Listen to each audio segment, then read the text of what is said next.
Ya, bismillahirrahmanirrahim. Assalamualaikum warahmatullahi wabarakatuh. Izin memperkenalkan diri, saya Sakir Fistiawan dan izin ya dari kelas C semester 2, dan sini saya akan membuat video tentang khutbah. Khutbahnya tuh khutbah Jumat. Oke. Bismillahirrahmanirrahim. Assalamualaikum warahmatullahi wabarakatuh. Innal hamdalillah nahmaduhu wa nasta'inuhu wa nastaghfiruh wa na'udzu billahi min shururi anfusina wa min sayyiati a'malina may yahdihillahu fala mudhillalah wa may yudhlilhu fala hadiyalah. Asyhadu an la ilaha illallah wahdahu la syarikalah wa asyhadu anna Muhammadan abduhu wa rasuluh. Allahumma shalli ala sayyidina Muhammad wa ala alihi wa sahbihi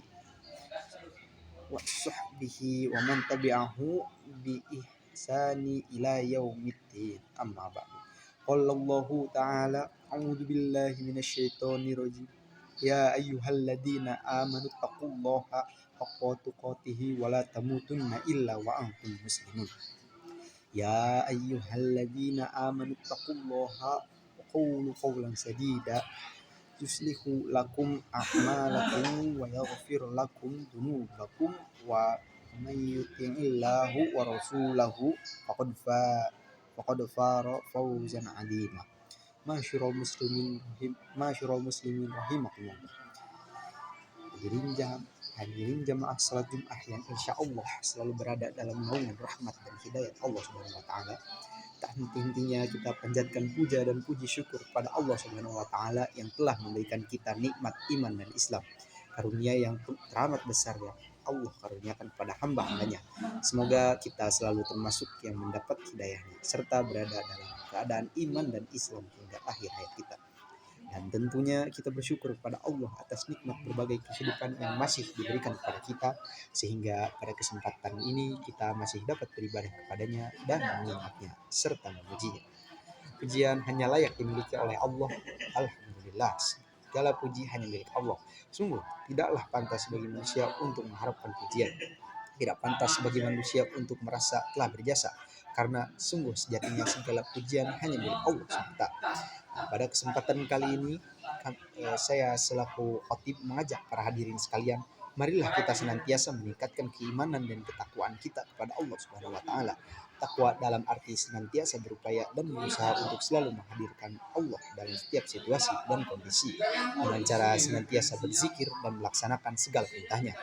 Takwa dalam arti kita itu senantiasa melibatkan Allah dalam setiap persoalan yang kita hadapi dengan cara berdoa, memohon pertolongan dan bermunajat kepadanya, sehingga akan menimbulkan ketentraman dan ketenangan dalam setiap hidup kita. Ya ayyuhalladzina amanu taqullaha haqqa tuqatih wa la tamutunna illa wa antum muslimun. Yang artinya, hai orang-orang yang beriman, bertakwalah kepada Allah sebenar-benar takwa kepadanya, dan janganlah sekali-kali kamu mati melainkan dalam keadaan beragama Islam. Al-Quran Surat Al-Imran ayat 102. Dan tentunya salawat serta salam semoga selalu tercurah tak henti-hentinya kepada Nabi Muhammad SAW beserta keluarganya dan para sahabatnya. Sidang sholat Jumat yang dirahmati Allah Subhanahu wa taala, dalam khutbah Jumat singkat kali ini, mari kita merenung sejenak tentang apa yang telah terjadi di sekitar kita saat ini, di mana kita sedang menjalani masa pandemi COVID-19 yang sudah berjalan lebih dari setahun. Sudah banyak orang yang meninggal, tidak sedikit di antara mereka adalah saudara kita. Tiba-tiba sahabat kita meninggal dunia. Siapa saja dan kapan atau di mana saja bisa meninggal dunia. Kullu nafsin dha'iqatul maut. Siapa yang bernyawa pasti merasakan mati. Kematian adalah sesuatu yang pasti kita hadapi. Sesuatu yang menjadi gerbang dari kehidupan dunia menuju kehidupan akhirat adalah kematian. Masyarul muslimin rahimakumullah. Dalam surat Al-Baqarah ayat 28 yang artinya, bagaimana kamu ingkar kepada Allah padahal kamu tadinya mati, lalu dia menghidupkan kamu, kemudian dia mematikan kamu, lalu dia menghidupkan kamu kembali, kemudian kepadanya lah kamu dikembalikan. Dalam tafsir Ibnu Katsir dijelaskan bahwa ayat ini menjelaskan akan kekuasaan Allah, dan sungguh aneh orang yang ingkar kepada Allah sementara manusia awalnya tiada, lalu Allah menjadikan ada di muka bumi. Ayat ini juga menunjukkan bahwa kita semua pasti mati dan kita semua pasti akan dibangkitkan kembali setelah kematian itu. Jemaah sholat Jumat yang dirahmati Allah Subhanahu wa taala, maka apa saja yang diwajibkan kepada kita dalam kehidupan ini sebagai persiapan diri kita sebelum menghadapi kematian? Nah, yang pertama, kita bisa beramal sebaik mungkin.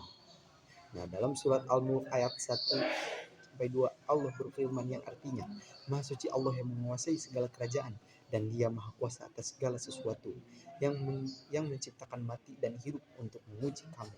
Siapa di antara kamu yang lebih baik amalannya, dan Dia maha perkasa, maha pengampun. Masyarul muslimin rahimahumullah. Seperti apakah amalan yang terbaik itu? Salah satu indikatornya adalah pekerjaan itu dilakukan dengan istiqomah. Dalam hadis riwayat Abu Hurairah Rasulullah Shallallahu Alaihi Wasallam bersabda, yang artinya, sesungguhnya sebaik-baik pekerjaan adalah yang rutin atau berkelanjutan meskipun itu sulit. Masyarul muslimin rahimakumullah. Yang kedua, menyiapkan amal yang terus mengalir pahalanya. Di antara yang dapat kita persiapkan adalah dengan memperbanyak amal jariah, ilmu yang bermanfaat, serta mendidik anak kita menjadi anak yang soleh yang dapat mendoakan kita kelak.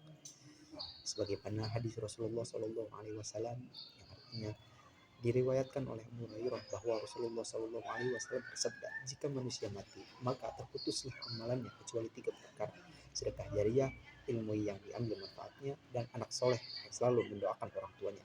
Hadis riwayat Muslim. Nah, dan yang ketiga, berdoa agar diberikan husnul khatimah. Apa itu husnul khatimah? Di antara tanda utama husnul khatimah ialah apabila ia mengucapkan kalimat la ilaha illallah di akhir hayatnya. Dalam sebuah hadis sahih yang diriwayatkan Abu Daud, Rasulullah Shallallahu Alaihi Wasallam bersabda, yang artinya, barang siapa yang akhir perkataannya adalah la ilaha illallah, maka dia akan masuk surga. Indikator lainnya dari seorang yang husnul khatimah apabila ia mengerjakan pekerjaan yang baik di akhir hidupnya. Rasulullah Shallallahu Alaihi Wasallam bersabda, apabila Allah menghendaki kebaikan kepada seseorang, maka Allah akan membuatnya beramal. Para sahabat bertanya, bagaimana membuatnya beramal? Beliau menjawab, Allah akan memberikan taufik padanya untuk melaksanakan amal soleh sebelum dia meninggal. Hadis riwayat Ahmad dan Tirmizi. Dan selain berusaha dengan segenap amal soleh untuk mencapai husnul khatimah, kita juga harus selalu berdoa agar Allah mewafatkan kita dalam keadaan husnul khatimah. Dan akhirnya semoga kita menjadi hamba Allah yang berhasil dalam mempersiapkan kehidupan kita, yang mampu meningkatkan keimanan dan ketakwaan kita pada Allah Subhanahu wa taala, dan Allah menjadikan kita sebagai orang-orang yang wafat dalam keadaan husnul khatimah. Barakallahu li wa lakum. Lalu khutbah kedua, Allahumma sholli ala Sayyidina Muhammad wa ala ali Sayyidina Muhammad kama shallaita ala Sayyidina Ibrahim wa ala ali Sayyidina Ibrahim wa barik ala Sayyidina Muhammad wa ala ali Sayyidina Muhammad kama barakta ala Sayyidina Ibrahim wa ala ali Sayyidina Ibrahim fil alamin innaka Hamidum Majid. Allahumma ighfir lil muslimina wal muslimat wal mu'minina wal mu'minat wal ahya'i minhum wal amwat innaka sami'u qaribu mujibud da'wat. Allahumma ighfir lana dzunubana wa dzunuba walidaina warhamhuma kama rabbayani shaghira. Ya Allah ya Rabb, hanya dalam kuasa-Mu segala apa yang terjadi pada hamba-Mu ini tiada daya dan upaya selain keagungan-Mu. Ya Allah, jadikanlah segala nikmat dan titipan-Mu sebagai titipan-Mu, menjadikan hamba-Mu semakin pandai bersyukur. Berikanlah kekuatan iman dan Islam kepada kami, ya Allah. Tuntunlah setiap langkah kami di jalan-Mu. Ya Allah, curahkan segala rahmat dan karunia-Mu kepada keluarga dan anak-anak kami, ya Allah. Amin, ya Allah, ya Rabbal Alamin. Sekian dari saya, mohon maaf apabila banyak kesalahan. Assalamualaikum warahmatullahi wabarakatuh.